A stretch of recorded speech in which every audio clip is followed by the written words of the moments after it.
Hey guys, good morning, welcome back to our channel. নতুন video নিয়ে চলে এলাম তোমাদের মাঝে। সকালবেলা ঘুম থেকে উঠে যেটা কাজকর্ম বাসি কাজ সেটা কমপ্লিট করে দিয়েছি। পুজো কমপ্লিট হয়ে গেছে। আজ হচ্ছে বৃহস্পতিবার, বৃহস্পতিবারের ব্লগ যাচ্ছে। তো গতকাল যাবে, মানে শুক্রবার তোমরা পাবে বৃহস্পতিবারের ব্লগটা। তো চলো তোমরা সঙ্গে থাকো আর দেখতে থাকো। আর এই যে কটনের জামাটা পরে নিলাম, সব জামা কাপড়গুলো ভেজা আছে। ফোনে এত ফোন ফোন করতে করতে না, মানে তোমাদের সাথে ভিডিও করতে করতেই ফোন এসে যাচ্ছে। তো যাই হোক, তোমার দাদাভাই করেছিল। আর জামা কাপড় এই দেখো, এখানে একটু মেলেছি, ওইখানে একটু মেলেছি, সব মেলে মেলে রেখে দিয়েছি। যেগুলো ভেজা ভেজা একটু একটু আছে সেগুলো মেলেছি, কারণ আজকে একটু রোদ রোদ দেখা যাচ্ছে। মানে এতদিন ধরে তো প্রচণ্ড প্রচণ্ড পরিমাণে তোমার বৃষ্টি হয়ে গেছে, ঝিরিঝিরি ঝিরিঝিরি মেঘলা ওয়েদার, রোদ ছিল না। আজকে রোদ উঠেছে, তো ভাবলাম একটুখানি বাইরে জামা কাপড়গুলো কয়েকটা দিয়ে এলাম, ছাদে কিছু জিনিসপত্র দিয়ে এলাম, এখানে কয়েকটা মেলে দিলাম, যে এখান থেকে যে হাওয়াটা আসবে, এখান থেকে যে হাওয়াটা আসছে এই হাওয়াতে এটা শুকিয়ে যাবে। তো চলো রান্নাঘরে যাই, রান্না করি। জ্যান্ত মাছ এনেছিল তোমার দাদাভাই, কালকে তোমরা দেখেইছো। তো সেই জ্যান্ত মাছগুলোকে এখন বের করেছি, সবগুলোকে মাছের মাথা লেজা সব যেগুলো পিস করেছিলাম নুন হলুদ মাখিয়েছি। পটল আলু দিয়ে তরকারি করবো, একটা সর্ষে দিয়ে তরকারি করবো, একেবারে দুবেলার তরকারি করে রেখে দেবো। যদিও মাছটা অনেক বেশি, এ বাবা চিমনি চালাই রে, চিমনিটা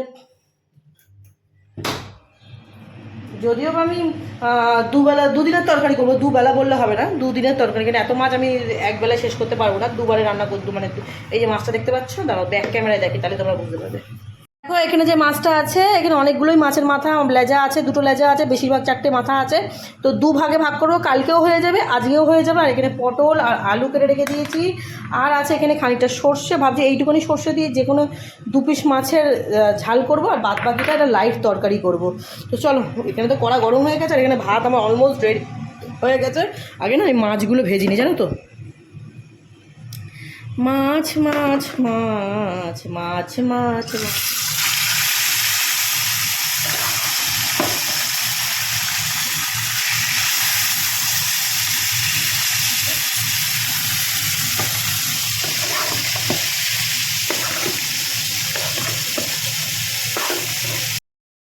তো বন্ধুরা দেখো, চলে এসেছি রান্নাঘরে রান্না করার জন্য।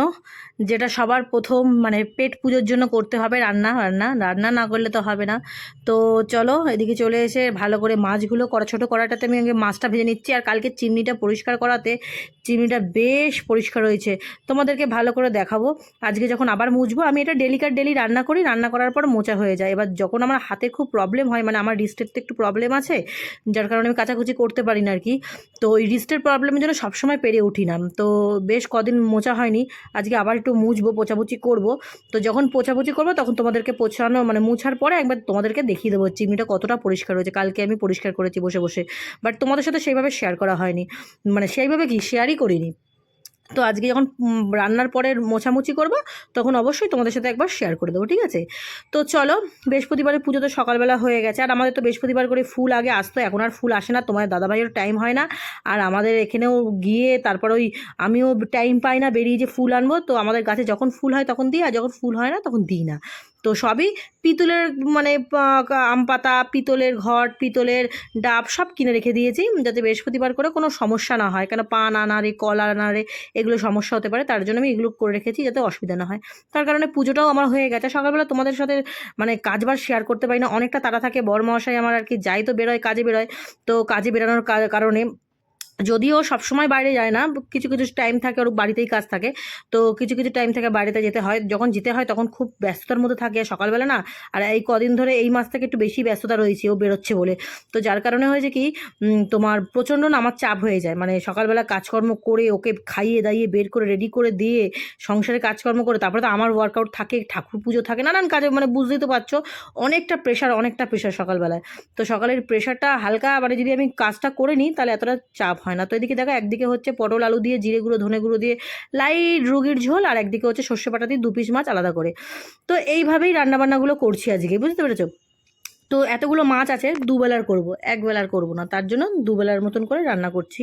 আর একটা দু পিস মাছ তুলে রেখে দেবো কালকের জন্য ঝোলের। তো যাই হোক, এইভাবে করতে করতে মোটামুটি আমার সমস্ত রান্নাবান্নাগুলো এগোচ্ছি আর তোমাদের সাথে কথা বলছি। তো বন্ধুরা, তোমাদের ভিডিওটা যদি কিছু ভালো লেগে থাকে তো প্লিজ লাইক কমেন্ট শেয়ার আর চ্যানেলটা সাবস্ক্রাইব করতে ভুলবে না। আর প্লিজ তোমাদেরকে বলবো যে যারা ভিডিওতে এসে কমেন্ট করছো তারা প্লিজ লাইকটাও দিও। তোমরা অনেকেই আছো, বেশি দেখতে পাচ্ছি এসে কমেন্ট করে চলে যাচ্ছ, কিন্তু লাইক কিন্তু দিচ্ছ না। তো ওটাই বলবো, কমেন্ট যখন করছো প্লিজ ভিডিওটাতে লাইক করে দিয়ে যেও।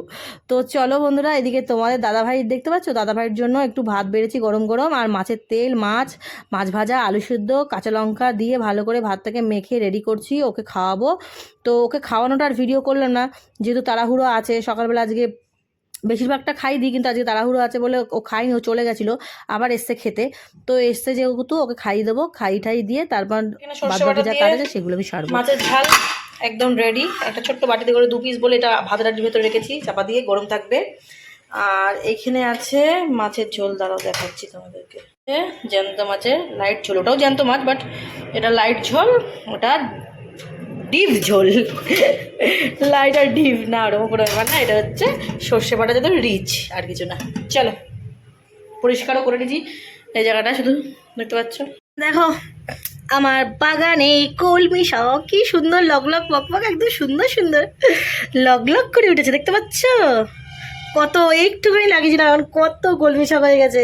এই ডগগুলোকে টুকুস করে ভাবছি কালকে কাটবো, কালকে কেটে রান্না করব। বাট কলমি শাকগুলো কিন্তু খুব সুন্দর হয়েছে। এই ডগ লাগিয়ে যে এত কলমি শাক হবে, মোটামুটি 1 মুঠো মতন হয়ে গেছে, প্রায় 1 মুঠোর কাছাকাছি হয়ে গেছে।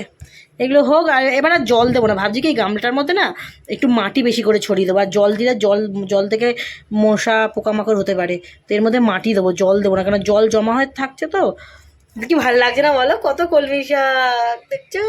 আবার কলমি শাকের এই দেখো আবার ছোটো ছোটো ডগা বেরোচ্ছে, এই দেখো ডগা ছোটো ছোটো, কি কিউট, কি সুন্দর লাগছে দেখতে, বেশ ভালো লাগছে। আর এদিকে আমার কুমড়ো শাকটা একদম, এটা জাস্ট এমনি হয়েছে, এটা আমি গাছটা বড় করবো না, একটু বড় হলে খেয়ে নেবো, এটা কিছু করবো না, মানে এই গাছটার বাড়তে দেবো না। কেন বলছি বলো তো, এখানে হলে না পুরো জঙ্গল হয়ে যায়, এইটুকুনি ছোটো জায়গা তো হাওয়া বাতাস ঘোরে না। কেন আগে যখন করেছিলাম কুমড়ো গাছটা বেশ একদম আটকে গেছিলো। এইগুলো যে জঞ্জাল ফেলি তো, মানে মাটি করি তো, সার বানাই আমি, মাটি সার সব বানাই। এই দেখো এর মধ্যে বানিয়েছি, জঞ্জাল ফেলে ফেলে মাটি বানিয়ে মানে চাপা দিয়ে রেখেছি যাতে পোকামাকড় না হয় তার জন্য। তো চলো তোমার সাথে বিকেলবেলা আবার দেখা হবে। আজকের ওয়েদারটা দেখো কেমনই হয়ে রয়েছে, মেঘলা মেঘলা, রোদ নেই, কিন্তু একেবারে যে খুব ঠান্ডা ঠান্ডা ওয়েদার তাও না, বেশ গরম গরমও আছে ওয়েদারটা। চলো, আর তুলসী গাছটা এরকম হয়ে যাচ্ছে, যাই না তুলসী গাছটা আমাদের চেঞ্জ করতে হবে। কখনো শুকিয়ে একদম আমচুর হয়ে যাচ্ছে, কখনো দেখছি জল দিচ্ছি টাইম। চলে এলাম বন্ধুরা, গুড ইভিনিং। তো গুড ইভিনিং কেন বলছি, কারণ এখন বাজে বিকেল 6টা, বিকেল বলবো না, সন্ধে 6টা, ভুল বললাম, বিকেল কেন বললাম, সন্ধে 6টা। তো সন্ধেবেলায় আমি এখানে গোপুসোনাকে দিয়েছি আম, তো ভাবলাম সব ঠাকুরকে আর একবার দিয়ে দিই খেতে, বৃহস্পতিবার যেহেতু, সব গোপুসোনাকে দেওয়ার সঙ্গে সঙ্গে সব ঠাকুরের পাতে কিন্তু আমি দিয়ে দিলাম আবার আম কেটে। তো যাই হোক, সব সন্ধেবাতি দেওয়ার পর চা পানি যা খাওয়ার খেলাম, গ্রিন টি আর কি খেলাম, খেয়ে তারপর চলে এলাম তোমাদের সাথে শেয়ার করতে চিমনিটা। তোমাদেরকে বলেছিলাম না যে চিমনিটা আমি পরিষ্কার করেছিলাম, দেখো কতটা নোংরা ছিল, দেখতে পাচ্ছি এই সাদা জায়গাটায় লেখাটার উপরে প্রচুর নোংরা, এই লেখাটা দেখাই যাচ্ছিল না। আর পুরো গোটা চিমনি জুড়ে, মানে সবসময় তো এই ভারী শরীর নিয়ে তার উপরে উঠে সবসময় পরিষ্কার করা যায় না, তো যতটুকু মানে এই উপরটা চেষ্টা করি 1 মাস 2 মাস অন্তর অন্তর পরিষ্কার করার, নিজেরা তো ডেলি করি হাত না ব্যথা থাকলে। তো অনেক দিন পর উপরটা পরিষ্কার করলাম, আর কি চকচকে করছে, দারুণ ভাই পরিষ্কার করলাম। জানো তো কেরাসিন তেল দিয়ে দেখলাম পরিষ্কার যত না ভালো হয়, তার থেকে আর একটা জিনিস আছে আমার কাছে, যেটা লিকুইড, অনেক বছর আগে এটা ইউজ করতাম না, মানে এটা আমি একটা শপিং মল থেকে কিনেছিলাম। তো এটা না যখন খুব বেশি ময়লা পড়ে মানে যে কোনো জায়গায়, সে খাটে বলো বা মেঝেতে বলো, কোনো তেল চিটে দাগ, বা টিভিতে বলো, যে কোনো রান্নাঘরে কোনো তোমার ওই ওভেনে বলো, যদি নোংরা ঠোংরা পড়ে, তখন ওই ক্রিমটা দিয়ে যখন মানে একটা সাদা ন্যাকড়া বা যে কোনো ন্যাকড়া দিয়ে ওই ক্রিমটা দিয়ে ডললে না উঠে যায়। তো আমার কালকে কি মন হলো, হঠাৎ করে মন হলো কেরাসিন তেল দিয়ে করবো না, ওই ক্রিমটা দিয়ে দেখি হয় কিনা। তো সত্যি কথা বলতে অনেক কষ্টটা কম হলো, আর নোংরাগুলো চটজলদি পরিষ্কার হয়ে গেলো। তোমরা দেখতে পাচ্ছ চিমনিটা কতটা পরিষ্কার হয়ে গেছে, মানে এত ক্লিন হয়েছে চিমনিটা যে বলার মতো না, একদম টিপটাপ হয়ে গেছে চিমনিটা, চকচক করছে। আর এই রান্নাবান্নার পরে আমি একবার চিমনিটা একবার করে হালকা করে মুছে নিই। তো চলো এদিকে আমি চলে এসেছি, দেখতে পাচ্ছ পটল ভাজা বসিয়ে দিয়েছি, আর চিমনির লাইটটা দেখছিলাম কতটা পাওয়ার আছে না আছে, লাইটের পাওয়ার অনেকটা কমে গেছে, আর লাইটটা বেশ এখনও মোটামুটি খারাপ নেই, বাট লাইটটা আমার লাগে না, কেন কী করবো লাইটটা দিয়ে, লাইটটা তো বেকারই দেয়। আমি মনে করি চিমনির যে লাইটটা ওটা কোনো কাজেই লাগে না, কারণ চিমনির লাইট দিয়ে কোনো কাজ হয় না। আমার যা ঘরে 2টো বড় বড় লাইট লাগা আছে, ওই লাইট দিয়ে কাজ হয়ে যায়। তো রান্নাঘরে যদি কম আলো থাকে তখন হয়তো লাগে, বাট সেই অনুযায়ী না মানে চিমনির লাইটটা খুব একটা বেশি কাজ করে না, মানে খুব বেশি প্রয়োজনে আসে না আমাদের আর কি। তো চলো আলু ভাজা আর পটল ভাজাটা করে নিই রাতের খাবার। এটা এদিকে আমার জন্য আমার খাবার বসিয়ে দিয়েছে, এটা হচ্ছে ওটস। ওটস তো মানে আমার অখাদ্য লাগে খেতে, জাস্ট অখাদ্য, জানি না মানুষ কি করে খায় ওটস। আমার ওটসের নাম শুনলে কান্না পায়। তো অনেক কিছুই চেষ্টা করলাম খাবার, কিন্তু পারলাম না, সহ্যই করতে পারি না ওটসটা। কিন্তু দেখলাম এই জিনিসটা বানিয়ে আজকে নতুন ট্রাই করছি। এটাকে ওটসটাকে গুঁড়ো করে নিয়ে কড়ার মধ্যে লবণ দিয়ে জল দিয়ে নাড়াচাড়া করে ওটসটাকে একটুখানি মেখে নিলাম। ওটসটাকে মেখে নেওয়ার পর দেখো নামিয়ে এবার ওটসটাকে ঠান্ডা করে এই ওটসটার মধ্যে আটা গুঁড়ি দিয়ে ভালো করে ঠেসে নিচ্ছি। আর ওটসটা কিন্তু ওইখানেই অর্ধেক মানে হয়ে গেছিলো, মানে জলের মধ্যে যেরকম আমরা দেখবে পিঠে করার সময় চালের গুঁড়ি দিয়ে করি না, ঠিক ওইভাবে চালের গুঁড়ি দিয়ে যেরকম আমরা পিঠে বানানো তৈরি করি, গুঁড়িটা তৈরি করি চালের গুঁড়িটা, ঠিক ওইভাবে গরম জল দিয়ে লবণ দিয়ে আমি কিন্তু এটাকে কড়ার মধ্যে নাড়াচাড়া করে নিয়েছি। তাহলে কাঁচা ব্যাপারটাও চলে গেল, গন্ধটাও চলে গেল, আর মাখাটাও না অত কষ্ট হলো না। যে হাতে চটকে মাখতে গেলে যেরকম পুরো হাতের মধ্যে মাখিয়ে ফেলি, ওটার হলো না, ওটা কড়ার মধ্যেই হয়ে গেল। এবার অল্প করে গুঁড়ি দিয়ে সুন্দর করে দেখো লেচি কেটে নিচ্ছি, লেচি কেটে বানিয়ে নিচ্ছি। অল্প অল্প করে গুঁড়ি ছড়াতে হবে আর একটু ময়দাটা মাখতে হবে, এই ময়দা বলছি ওটসটাকে মাখতে হবে। না হাফ তো ওটস রেডি হয়ে গেছে কড়াইতে, তাহলে আমাকে আলাদা করে ঠেসে এই হাতে চটকে চটকে মাখতে হলো না, মাখা হয়ে গেল। দেখো কত সুন্দর ডো হয়ে গেল। এটা আমি দেখে শিখলাম একজনের, খুব ভালো লাগলো, এটা আমি জানতাম না। এই দেখ কতটা ডো হলে, এটা তো আমার পুরোটা লাগবে না, তো আমি এটা রেখে দেবো। এটা কিন্তু ওটসের রুটি পুরোটা, ঠিক আছে। এবার আমি দেখাবো ওটসের রুটি বানিয়ে। আচ্ছা প্রথমেই বলে দিই, ওটসের রুটি কিন্তু গোল হয় না, হ্যাঁ। এবার আমি কি করে গোল করবো সেটা দেখাবো। দুটো মোটা মোটা লেচি, হ্যাঁ, এটা দুটো মোটা মোটা লেচি, দেখ পুরো মনে হচ্ছে এটা ওটসের রুটি, আটা রুটি মনে হচ্ছে না? এটা এরকমভাবে বানালে এরকম মনে হয়, আমি দেখে শিখলাম, ঠিক আছে। এবার এই দুটোতেই কতগুলো রুটি হয় দেখ, একটু ভালো করে গুঁড়ি নিতে হবে। এই যে হাতে একটু প্রেশার দিয়ে বেশিটা করে নিতে হবে, হাতের প্রেশারে যতটুকু করা যায়, ঠিক আছে।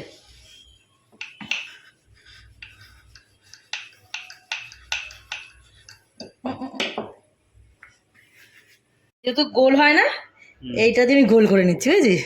এই চিপিয়ে দিলাম, হয়ে গেল।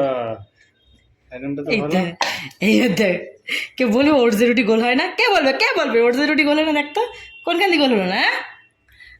এটা ওটসের রুটি মনে হচ্ছে? এইবার আমি কড়াইতে দিয়ে দিলাম, দেখতো। আমি যদি না বলতে এরকম করবো তো হয়ে গেল। আবার এটা যে গোল করে আবার রয়ে যাবে। হ্যাঁ, এটা যারা পারে না, বাট আমি পারি বলে আমি জাস্ট এটা এক্সাম্পল দেখালাম, মানে যারা পারবে না তাদের। এটা আমি তো পারি, বাট আমার অত শেপের দরকার, আমার খাওয়া নিয়ে কথা। এখানে কি অন্য কোনো মানুষ খেলে পারে, মানে ভালো শেপ ঠেপ দরকার, আমার শেপের কোনো প্রয়োজন নেই, আমার জাস্ট এমনি খাওয়া নেই। ওটসের রুটি কী বলতো ফেটে ফেটে যায়, এটা ফেটে ফেটে যাচ্ছে, দেখতে পাচ্ছিস। এটা শেপ দিয়ে করছি না, এটা হবেও না শেপ দিয়ে, আর বেশি রুটি বেলাও যায় না, ওটসের রুটি বেশি টানা যায় না, ছিঁড়ে যাবে। আর একটু হালকা বাইতে হবে, এই যে এই দেখো বেলা হয়ে গেল এটা, এই যে বেলা হয়ে গেল। এটার একটা শেপ দেবো, ঠিক আছে। সরে আমি বেলতে পারছি না তো, মুখের সাথে খারাপ বেড়ে নি, তারপর দেখো এই এর একটা হয়ে গেল রুটি। গেল না, গল গল চাকে পিসিং পিসিং। ওটসের রুটি মনে হচ্ছে না, এটা করেই খাবো আজকে থেকে, আজকে নতুন করলাম। তো বন্ধুরা দেখতেই পেলে ওটসের রুটি এইভাবে বানিয়ে ফেললাম, কি সুন্দর করে একদম দারুণ সেঁকে দিলাম। তো চলো আজকের ভিডিওটা এই পর্যন্তই রাখবো। রাতের খাওয়া দাওয়া আমার হচ্ছে এইটাই, আর তোমার দাদাভাইয়ের ডাল আছে, আলু ভাজা, পটল ভাজা, এই দিয়ে খেয়ে নেবে ও। তো আজকে ভিডিওটা শেষ করলাম এখানেই। ভালো লাগলে লাইক কমেন্ট শেয়ার আর চ্যানেলটা সাবস্ক্রাইব করতে ভুলবে না। নেক্সট ভিডিও নিয়ে আসছি, তোমরা ততক্ষণ সুস্থ থেকো, ভালো থেকো আর সেফ থেকো। আর তোমাদের যদি কারোর ওটসের এরকমভাবে রুটি বানানো, আমি যে পদ্ধতিতে বানালাম সেটা যদি তোমাদের জানতে ইচ্ছা করে, বা যদি মনে করো হ্যাঁ আমার এরকমভাবে করতে ইচ্ছা করছে তোমাদের, তো তোমরা আমাকে কমেন্ট করে বলো, আমি অবশ্যই একটা রেসিপি করে দেখাবো তোমাদের সাথে, ঠিক আছে। তো চলো, গুড নাইট।